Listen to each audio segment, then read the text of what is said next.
Welcome back, YouTube. Stellaris, the galaxy of men and aliens, and weird robots, sponge people, butterfly civilizations are welcome as well, fungus, spider birds, squid people, you name it, it's welcome in this galaxy. It's cool, it's cool. You might get conquered, you might not. Who knows? You gotta roll the dice. This is the Utopia update. I'm just gonna start the timer a little bit here. I have a fleet over here that's trying to conquer the Rutherian hive. Let's check them out. What are you guys doing? They're anthropoid Rutherians, so they're a hive mind. People in general, when I say people, I mean like sentient beings in general, don't like hive minds. So I've been kind of at war with them for a while. But I'm trying to make them my tributaries. The Wasari conglomerate is already my vassal. Let's check them out. They're the four-eyed monkeys, mammals. You know, they milk their young and have hair and all that good stuff. Over here was the fungus. Yeah, they were originally fungus, I think. Yeah, fungoid. They've been conquered already. Their civilization was totally destroyed. Although one planet did manage to branch out and join the Savitz-Qua stellar kingdom. Cool, guys. Cool. So apparently they did not like my rule. They would be preferred to be ruled by insects, you know, lobsters, arthropods, whatever you want to call it. I am a humanoid race, but apparently fungus prefers lobsters. I get it, you know, easier to infest their chitin exoskeleton. So let's go over here. I'm trying to make these guys my tributary. I'm just now warping into their schnizzle fritz over here. I got my cool red fleet. This is the insider update. A few things have changed. One, you can just reach total ascendancy and switch your consciousness over to artificial intelligence, which is everyone's goal in life, right? I mean, when you wake up in the morning, at least one of our fleets is in combat. That's insane.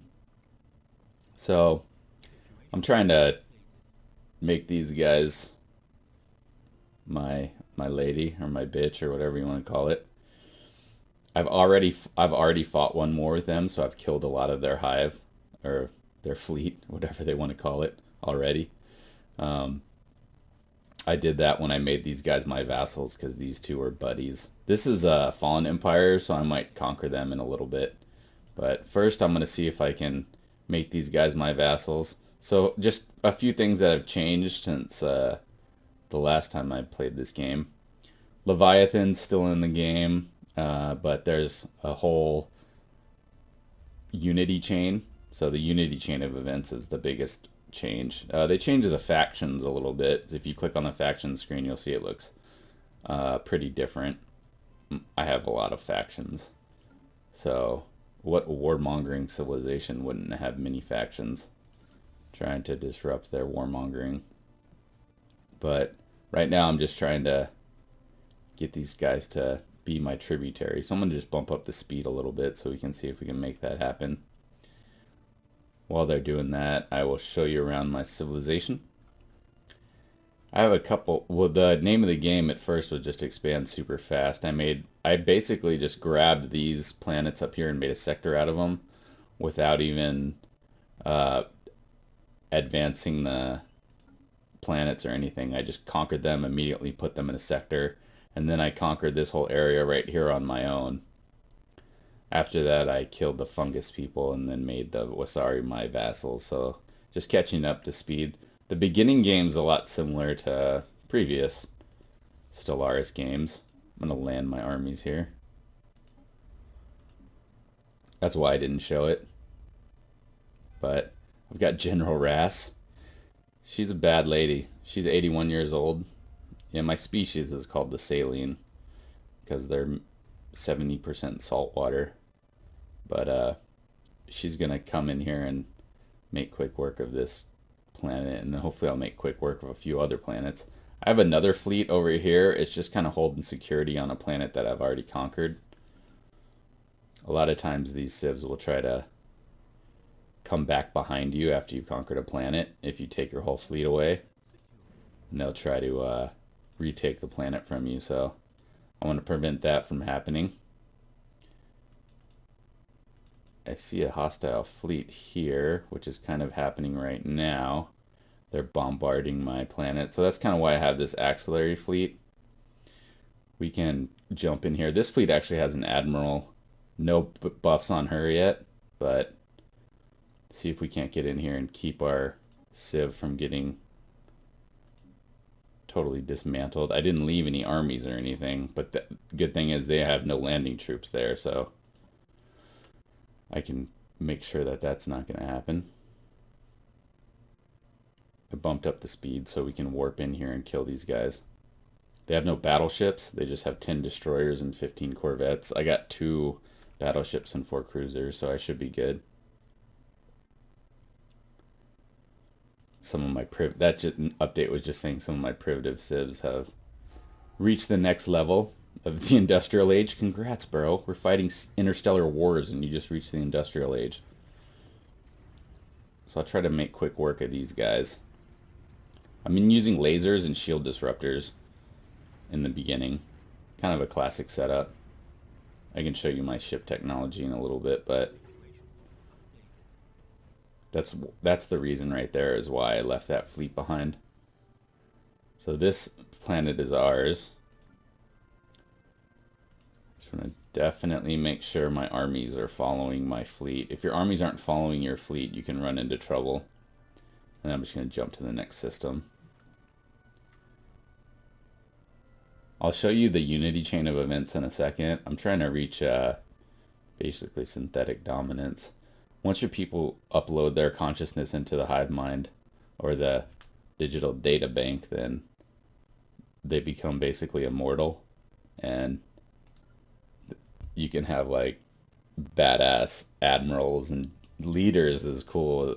The main thing once you become immortal, because they'll live for 300 years or whatever, and you can just rack up all that experience, and it really boosts your fleet. One of my primary colors is red, so that's why my fleet looks so awesome. I was gonna put out a Star Wars update, but then using the Star Wars mods, but then this patch hit, and so I put that kind of on the back burner until I could until I could do a couple playthroughs on this. My admiral just died. Way to die right during the middle of war. That's when my fleet strength just dropped down like 2k. Shows you how much your fleet strength is important, right? Let me add another admiral real quick.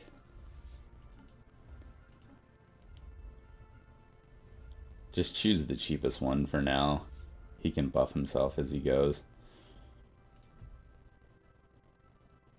So while they're taking over that, I'll show you guys the unity chain.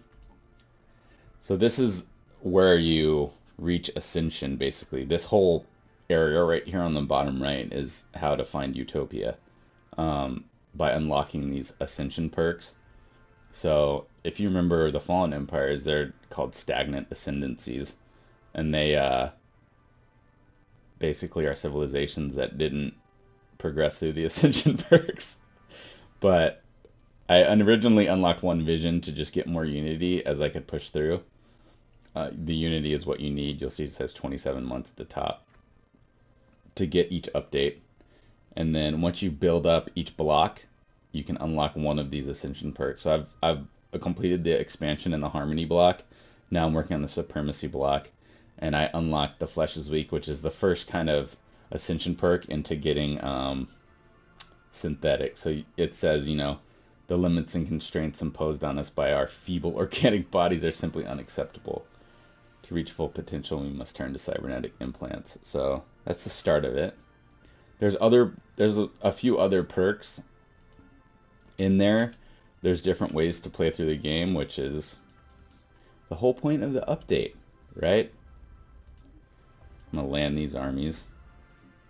These guys are butterfly wasp people. They live to colonize, and they have a buttload of armies on their planet. I might actually have to retreat from this battle. I think I have 18 armies or something like that. 18 is my strength here. Hopefully we can cut through this. This is crazy strong.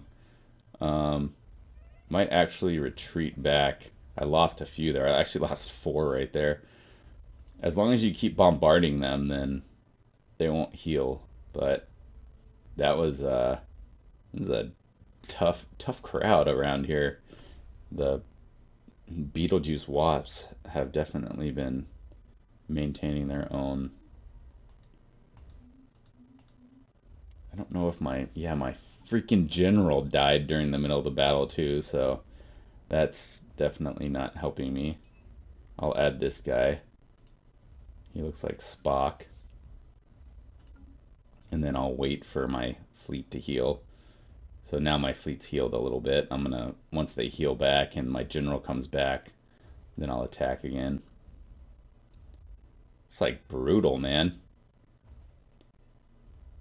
Yeah, this guy's taking some good damage too. I'm gonna have to cycle through this a couple times. I might actually need to build a better army. I was hoping I could make these guys my tributaries before I had to go to that depth of beefing up my army or anything. I think the tributary number is around 661 is my war score that I'm required to get. So yeah, 61. My vassals are around here somewhere. They are also helping me. Not helping me at the moment, but in theory they're helping me. So I'm slowly killing off this population. And they're also slowly rebuilding their defenses as I do this. I'm going to make this robotic assault army. My actual army is better than the robotic assault army. Their health is a little better though. I might make a few of these just to augment my forces and then bring them over if I need to.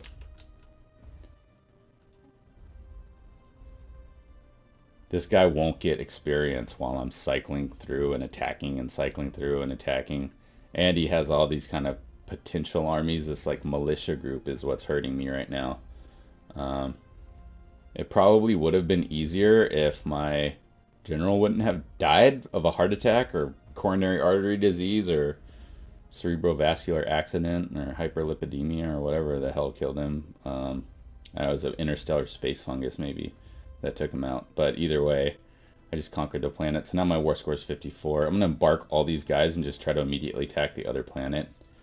I had them on follow to follow my other fleet, but once you attack the planet and then embark your armies, they don't default back to following, which you have to be careful because that can screw you and then your entire armies can die.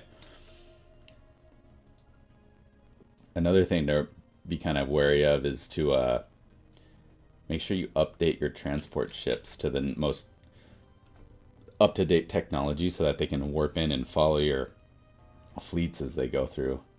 Otherwise they might warp a little bit slower in and out of hyperspace, and then you can get screwed because they'll be lagging behind and then an enemy fleet can pick them up.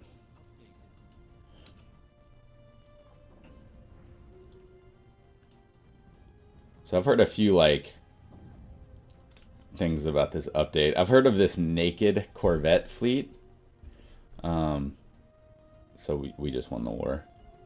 So they're my tributary now, so that's good. I'll reap the benefits of that. I'm gonna pull them back to Insider, which is my hometown, my home planet. inside here is like a demigod that is like the demigod of farming. So I farm souls, you know,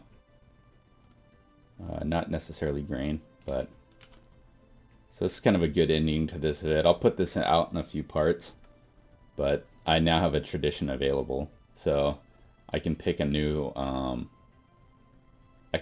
block, and I'll pick a new block in the supremacy chain because you have to fill out the chains to get a new ascension perk. So now I have enough, and the Erratic Conquest will, you can see that it'll decrease my war demand cost for seeding planets, and then Warrior Mindset will increase my army damage. I'm going to just take Warrior Mindset for now. I think that sounds cooler. And all my leaders are dying. Nice, nice. Literally all at the same time. I'll recruit some new leaders. And then I'm going to need to change my influence as well. You see, like the only thing basically in my Civ right now that's negative is my influence. I'm losing influence. I used to have 1,000. I'm basically losing influence because I have a frontier outpost and I have a defensive pact with a shitty Civ, which I'm about to turn on. This is cool though. It says the cybernetic revolution. The cybernetic conversion process has been completed. All of our citizens have now been equipped with neural implants and basic cybernetic suites. The infrastructure is also in place to gradually modify any new citizens that are born within our nation so that they can experience the benefits of technology from an early age. Henceforth, our species shall be known as the trans Salinas. So we're the saline. Our adjective is like the Salinas, but it's not like transgender. It just means like, you know, we got more mechanized. Okay. Either way, it's cool. It's cool. We're getting more androgynous as time goes on anyways. I mean, our parts get replaced by prosthetics. So so this is part of the new update. I'll put a couple more vids out hopefully on this once I transcend into the next level of ascendancy. Me keep doing what I've been doing and beef my civilization, and then see you guys in the next video. It's been good to play Stellaris again. Shout out to ReviveMonkey, and adios.